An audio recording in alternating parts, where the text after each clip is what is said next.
So can you all hear me? Yeah, hear you. That should be my weekly thing. And my wife says, you say that every week. Um, so let me preface this by saying, um, pretty much, my name is, my Hebrew name is Zafa, and it means watchman. So, um, I'll probably give this drosh every year, um, until it gets rectified, in probably my opinion, or the one I see as an issue. So it starts this Torah portion with the death of our mother, our holy mother, Sarah. She's a wonderful example of kindness, of compassion, of waiting on Hashem for his promises. Um, she did, she did have she did, fall in the when the waiting became unbearable, and she was like, "Well, maybe we can fill this promise um, through another, right?" So imagine that amount of compassion that she had. Also, our father Abraham, also. Um, so this Torah, so everything in the Torah is exact. Okay, this isn't just a history book. This is a history of our people. Okay, it's a history of you and me. If we're Jews, this is our history. Okay, so it goes from the story of Abraham into the story of Isaac, leading to the story of Israel, and of course, Joseph after that. But in the process, it gives a point to explain that Abraham, our father, bought a piece of land in Hebron. And it goes through a very, very drawn out, almost legalistic, what I mean legalistic, and practical law understanding of this transaction that took place in Hebron to buy the field, or accordingly the city of Hebron, and the tomb, in the tomb of Hebron, right, where all the major patriarchs were buried.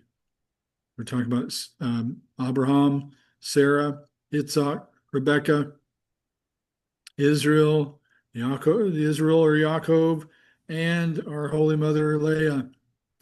Our other mother, Rachel, was buried outside of Jerusalem. I'm sorry, outside of Bethlehem. Okay. Now, I have to speak very, very delicately about this. The political entity of Israel has basically said that these tombs are kind of a nuisance, right? But the promise that's given to us when Hashem gave us the Torah from Mount Sinai, he specifically said out of his mouth to all the nations, to specifically to us. And then the Midrash says it went throughout the entire world, okay, into the 70 nation, to the 70 languages and so forth. It says that we saw the Torah. Anyways, the Ten Commandments are what it came to be. Okay. Hashem spoke them. And one of the commandments is honor your mother and father. And the promise is honor mother and your father, so that your life will be numerous and the days in the land will be numerous. Okay. So we need to, as fellow Jews, we need to be careful about making sure we honor not only our physical mothers and fathers, but our spiritual mothers and fathers, is the people that spoke into our lives, and specifically also the patriarchs of our people. Okay. We have given, we, as in, now collectively, we should include ourselves in the good and bad, because letting Hashem know that collectively we're a people and individually we're a people. So there's this big circle, right? It starts with family. It starts with you, and then your family, and then your community, and then it branches out from them, and finally the nation and the world. All right. So we're going to be judged along with Israel. Okay. And so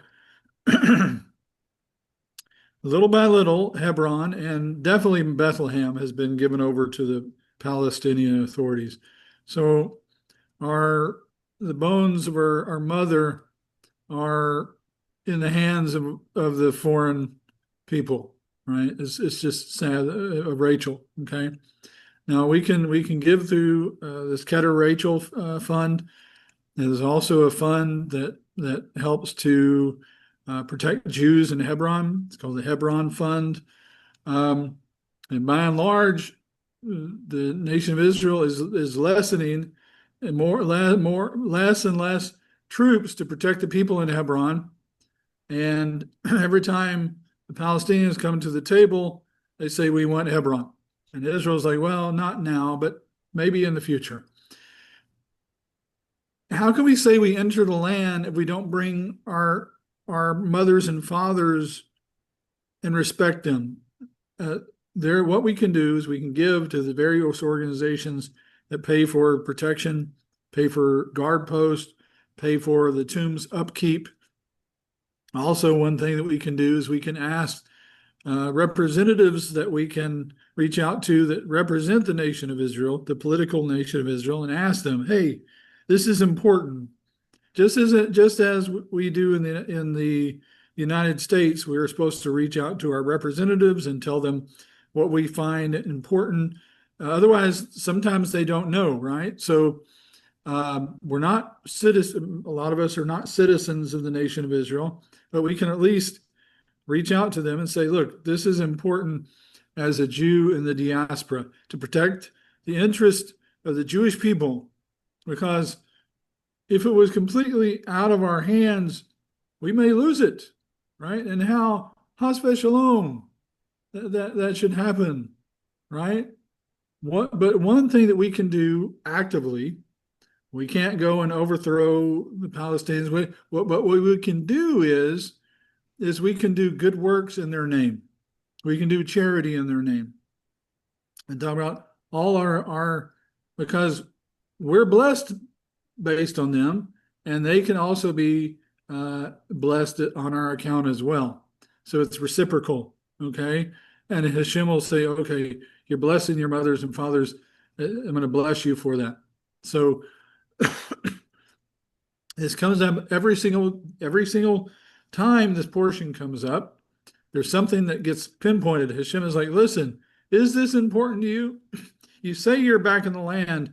You want Tel Aviv and you want all these wonderful big cities, but you're letting your mothers and fathers rot in the hands of foreigners, of people that are not taking care of them. Now they say they take care of it. Anyways, point is that we should stand for our mothers and fathers, both politically, financially, and let them be honored through our actions.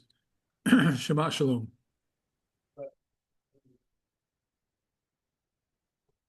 Rav, can you post the link on the everyone chat too that you put there?